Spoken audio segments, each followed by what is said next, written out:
Bonjour et bienvenue dans la 3e de Radio FSM. Toute l'équipe se joint à moi pour vous souhaiter une excellente année. Sans plus attendre, c'est parti pour Tic et Tac. Elisabeth Borne a été nommée ministre de l'Éducation et il n'aura pas fallu 2 jours avant qu'elle admette qu'il ne connaissait rien en la matière. Excellent. Comment ? De meilleurs salaires ? Ah non, ça fait pas partie de ses résolutions. François Bayrou critiqué de n'être resté que 2 jours à Mayotte. J'espère bien qu'il comptait pas sur lui pour construire l'île tôle par tôle. Il a autre chose à faire quand même. Des milliers de citoyens à diriger, des événements sportifs auxquels assister, des monuments à inaugurer, un budget à revoir. Mais non, c'est sûr, Pau va pas se gouverner tout seul. Donald Trump se lâche. Le 47e président des États-Unis n'a même pas encore posé ses valises dans la Maison Blanche, qu'il affirme vouloir annexer le Panama, le Groenland et le Canada. Oui, le Canada, dont les habitants rêvent selon ses dires de devenir américains. Bon, que ces pays se rassurent, le temps qu'ils réussissent à les placer sur une carte, ils ont encore un peu de temps. Le 18 décembre 2024, Nicolas Sarkozy a officiellement été condamné à 3 ans de prison, dont 1 an ferme. Les prisons étant surchargées, la peine a été aménagée et il devra porter un bracelet électronique à la place. Mais on se souvient que le 3 novembre 2015, il avait tweeté « Je souhaite qu'il n'y ait pas de mesure d'aménagement de peine pour les peines supérieures à 6 mois ». Bon bah vas-y, montre l'exemple. 2 influenceurs algériens mis en garde à vue après des appels à la haine sur les réseaux sociaux. Ils nous ont pris Bolem sans sale, on leur prend des tiktokers, 2 poids 2 mesures. En fait, t'as vu ce qui se passe en Corée du Sud ? Ouais, c'est le flop du siècle. Le 3 décembre, le président déclare la loi martiale, les députés disent bah non, et le 4 décembre, la loi martiale est levée. Aujourd'hui, il est enfermé dans son palais avec des centaines de manifestants aux portes. Je vois vraiment pas qui pourrait gouverner ce pays en ce moment. Ah bah alors, on a Manuel Valls qui cherche désespérément à faire son comeback dans la politique, je pense qu'on peut leur envoyer, ils seront ravis. Il y a Jean Dujardin à l'affiche de la nouvelle série Zorro sur France Télévisions. Et oui, force est de constater que le navet est bien un fruit du jardin. Mais on sait tous que tu rêves d'être à sa place. Tout de suite, les gros titres de cette édition. Dans la Fenloop, on s'est intéressé à la réouverture de Notre-Dame et la place que prend le religieux dans la politique française. Dans la Minute des Pros, on a reçu Christophe Quinck, un caméraman qui a couvert de nombreux conflits au cours de ces dernières années. Dans l'heure de colle, vous allez en apprendre un peu plus sur Monsieur Bogno. Et enfin, dans Culturez-vous, on est allé voir au cinéma Conclave et on vous laisse découvrir ça. Vous êtes avec Lucas et Octave, bienvenue sur Radio FSM.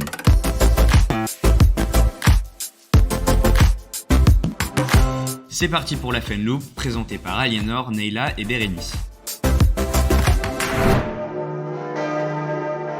Vous l'entendez. Ce son résonne à nouveau dans le ciel de Paris. Ce sont les cloches de Notre-Dame qui marquent sa réouverture 5 ans après l'incendie. Un symbole universel retrouvé, mais aussi une occasion de se poser des questions. Car cette réouverture dépasse largement la restauration d'un monument gothique, elle touche à la place du religieux dans une république laïque, à l'identité nationale et même à la politique. Notre-Dame, c'est d'abord un lieu de culte vivant. Pour des millions de croyants, c'est un espace de spiritualité. La restauration de la flèche, confiée à l'architecte Philippe Villeneuve, reflète cette élévation vers le ciel, une quête de spiritualité qui traverse les époques. Mais voilà, la cérémonie d'inauguration a montré que Notre-Dame n'est pas seulement un lieu de foi. Transmettre et espérer. Tel est le sens de ce travail et de notre présence ce soir. Vive Notre-Dame de Paris. Vive la République.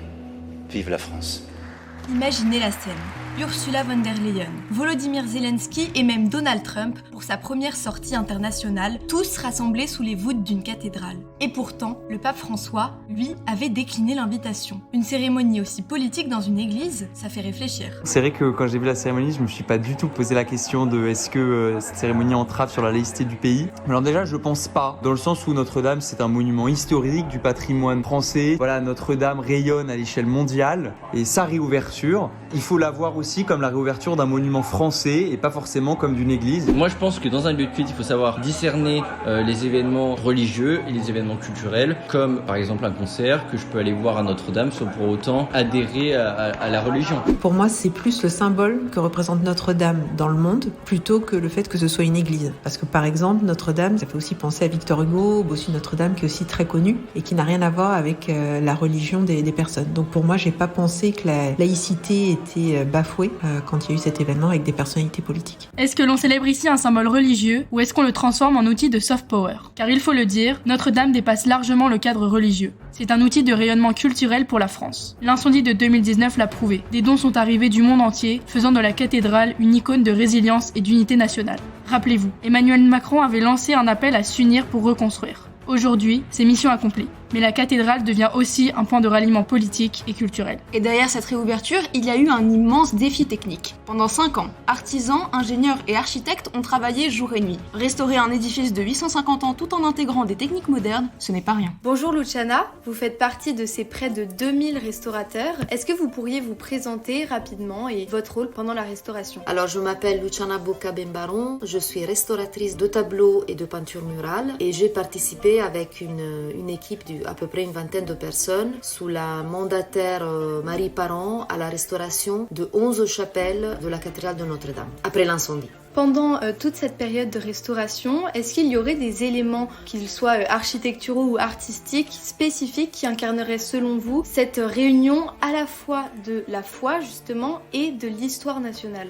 Alors directement je pense en fait aux vitraux de la cathédrale qui sont très colorés, qui laissent passer une lumière à la fois blanche, vert, rouge, bleu et qui font une espèce de dialogue avec les peintures des chapelles qui sont extrêmement colorées. Je dirais que c'est principalement ça qui me fait penser à l'union de la foi, des croyances religieuses et de l'architecture. On a vu passer beaucoup de projets pour la flèche, certains très modernes. Comment est-ce que vous avez réussi à concilier le respect du patrimoine historique, mais aussi des innovations modernes puisqu'il en faut dans vos choix techniques? Donc notre travail consiste à restituer la peinture d'origine, donc à retirer les couches de saleté, essayer de retrouver l'originalité du travail de l'artiste. On n'a pas forcément des nouvelles technologies, on a souvent surtout du respect de l'œuvre originale. Super, merci beaucoup pour avoir répondu à ces questions. Alors, que vous soyez croyant, passionné d'histoire ou simple touriste, Notre-Dame a une place pour vous. Maintenant réouverte, elle porte en elle les espoirs, les souvenirs et les aspirations de chacun. La question à présent, que représente-t-elle pour vous ? Ce mois-ci, dans la Minute des Pros, j'ai reçu Christophe Quinck qui va nous en apprendre un peu plus sur la façon de filmer les zones de guerre. Christophe, bonjour. Salut. Tu es JRI, journaliste reporter d'images, caméraman pour les intimes. Tu as travaillé avec Complément d'enquête, envoyé spécial pour qui tu as tourné Tunisie, la Révolution en marche, reportage qui ne compte plus les distinctions. Mais tu as également réalisé des courts-métrages, écrit pour des séries TV, créé le magazine Sur la ligne qui était diffusé sur France 2. Christophe Quinck, tu es aussi journaliste de guerre. Est-ce que ça existe, un journaliste de guerre ? Qu'est-ce que c'est un journaliste de guerre ? Un journaliste de guerre, ça existe pas vraiment, c'est quelque chose qui va tu vas y aller, mais avec le temps en fait. C'est-à-dire qu'en gros, au départ, tu commences ta carrière de journaliste à Paris, en faisant des faits divers, des procès, et puis à un moment, tu élargis le champ, tu commences à faire la France, et puis après l'Europe, et puis un jour le monde. Et puis à un moment donné, il y a un conflit, t'es jeune journaliste, on te demande d'y aller, tu te dis bah ouais, pourquoi pas, et puis c'est ce qui m'est arrivé. Donc je suis allé au Kosovo en 98, j'étais tout jeune, je suis parti avec un équipage expérimenté, ça m'a passionné, donc je me suis dit bah écoute, ça a l'air quand même pas mal ce métier de reporter de guerre en fait. Mais qu'est-ce qui m'a plu, c'est de mettre des coups de projecteur dans les recoins du monde. C'est peut-être un peu prétentieux, mais c'est aussi peut-être empêcher nos amis dictateurs de dormir sur leurs deux oreilles, tu vois. Donc là, on est là pour les titiller, ça prend des risques, on va sur la ligne de front, on frôle la mort et on voit ce qu'est capable de faire l'être humain dans toute sa splendeur. Au lieu de dire je t'aime, ce qui est assez difficile pour l'être humain, bah c'est plus facile de dire je vais te buter en fait. Ouais. Donc ouais, c'est ça qui m'a passionné, fasciné, et depuis 98, bah ça fait 30 ans que j'enchaîne les guerres. Hein. Est-ce que tu penses que du coup ton travail, ça a vraiment un impact sur les situations dans lesquelles tu vas?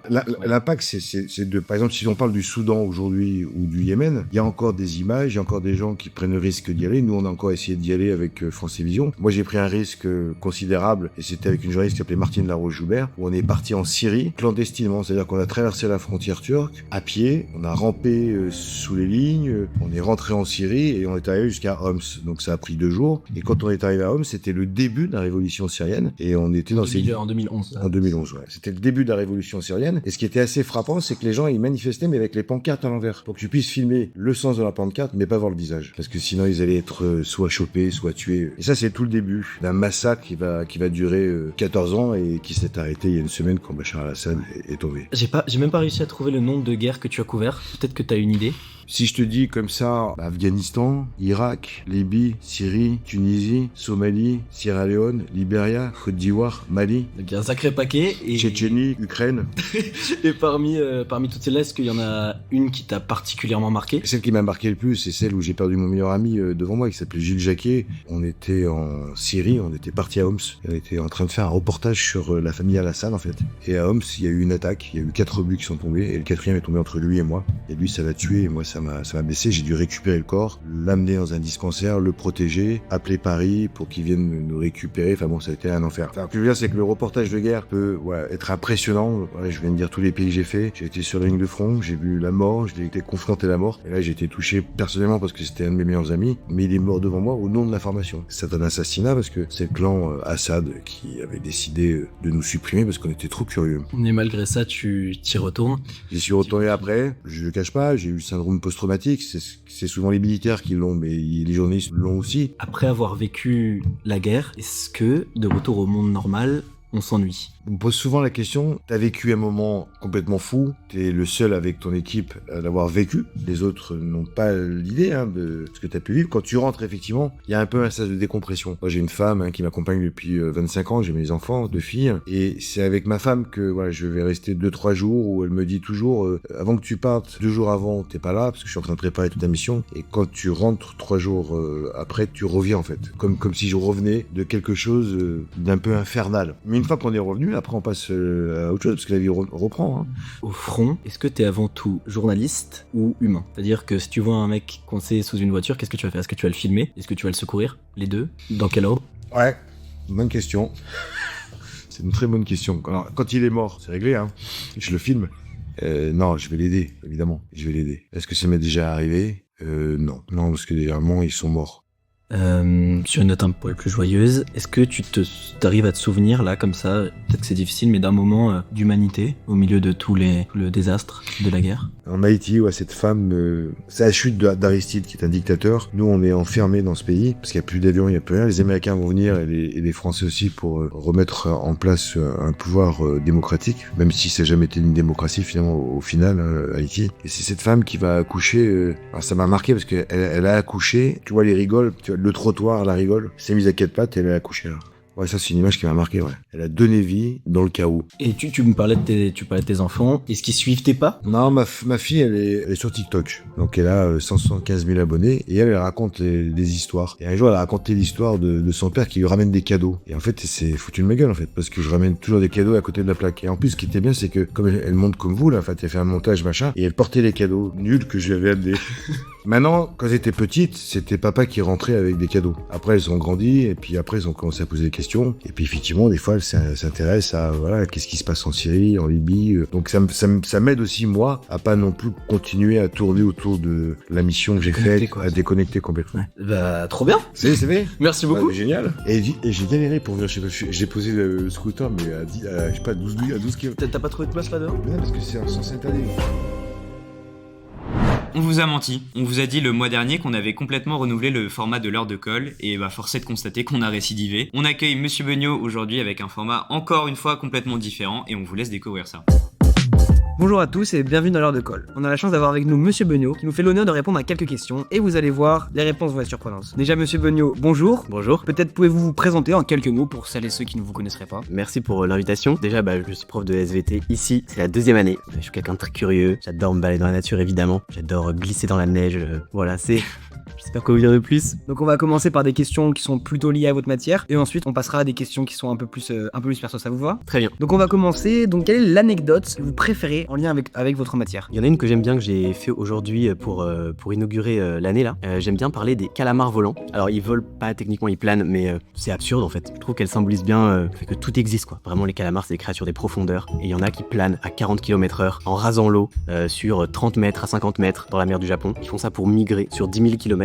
Ça leur demande en fait moins d'énergie de se déplacer dans l'air que dans l'eau. J'en ai bien une sur les pigeons. Pourquoi est-ce que les pigeons sont extraordinaires? Le fait qu'ils se font notamment manger par des faucons autour de nous à Paris que personne ne voit parce que personne regarde. Donc j'aime bien ça parce que l'extraordinaire il est aussi dans l'ordinaire. Voilà, il y a rien qui a l'air plus banal qu'un pigeon et en fait ils sentent les champs magnétiques et en fait il y a du lait de pigeon. Les pigeons allaitent leurs petits. Je vous raconterai ça un autre jour en détail. Donc est-ce qu'il y a une invention écologique qui vous fascine et que vous rêverez de voir un jour? J'ai réfléchi et j'ai pas trouvé mais je crois aussi que moi j'aime pas trop les inventions. Moi je veux surtout qu'on laisse les inventions du vivant revenir. Tout ce qui est important, en tout cas si on parle de la catastrophe écologique, ce qui est vraiment important a déjà été inventé. On prend les castors en fait, si tu veux créer une zone humide, t'as pas besoin d'inventer une machine à créer des zones humides, tu ramènes des castors et ils te la créent tout seuls avec des espaces où le courant va vite, d'autres il va plus lentement, des zones qui vont être semi-humides, des zones qui vont être parfaites pour les amphibiens. Si je voulais une machine, vraiment ce serait quelque chose qui recréerait du bazar en fait. Le monde vivant il a besoin du bazar, il a besoin qu'il y ait des espaces qui sont entre deux, c'est pas vraiment la mer, c'est pas vraiment la terre, c'est pas vraiment un lac, c'est pas vraiment une forêt, c'est une zone humide entre deux.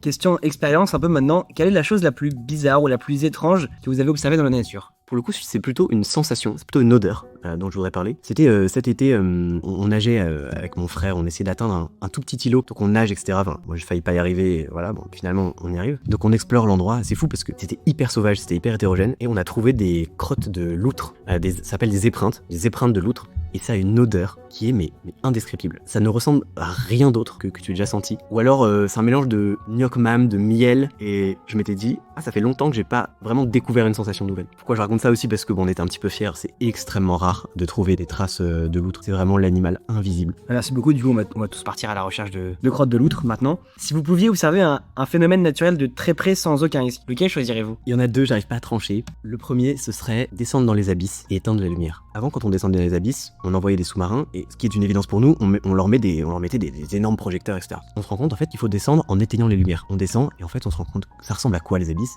Ça ressemble à une nuit étoilée. Il y a des petites lumières qui clignotent, il y a des petits nuages dans le lointain, des petits nuages bioluminescents. On dirait presque comme quand on regarde la Voie lactée, nous. Donc c'est un environnement qui est pas du tout sombre en fait, si on sait être à l'écoute. La quasi-totalité en fait des êtres vivants dans les abysses est bioluminescent. Il y a des lumières qui sont bleues, il y en a qui sont vertes, il y en a qui sont plus rarement rouges, jaunes, tout existe. Tous les rythmes, tous les motifs, toutes les couleurs. C'est le moyen de communication privilégié. J'aimerais bien voir ça.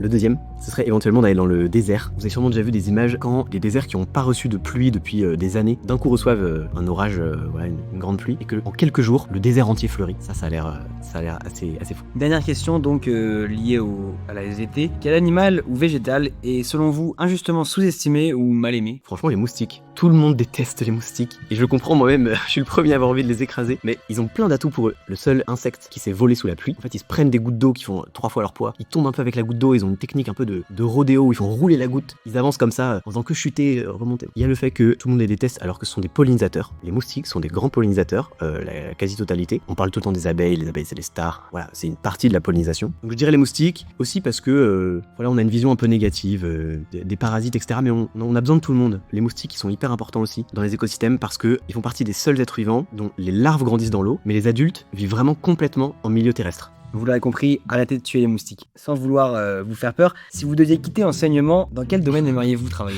Un de mes grands fantasmes serait de devenir guide nature. Je pense que j'ai l'essentiel des connaissances pour. J'aimerais bien devenir guide nature, je pense. J'aimerais bien travailler, que ce soit pour l'Office français de la biodiversité, pister les grands mammifères, etc. Alors, beaucoup d'appelés et peu d'élus, il y a assez peu de place, mais moi j'ai des souvenirs d'émotions mais incroyables, comme ça, dans la neige, à pister les loups, tomber sur des traces avec du sang dans la neige, comme ça. Il y a une forme de connexion, vous êtes là tout seul. C'est l'hiver dans le Jura, il y a personne. Alors, pister le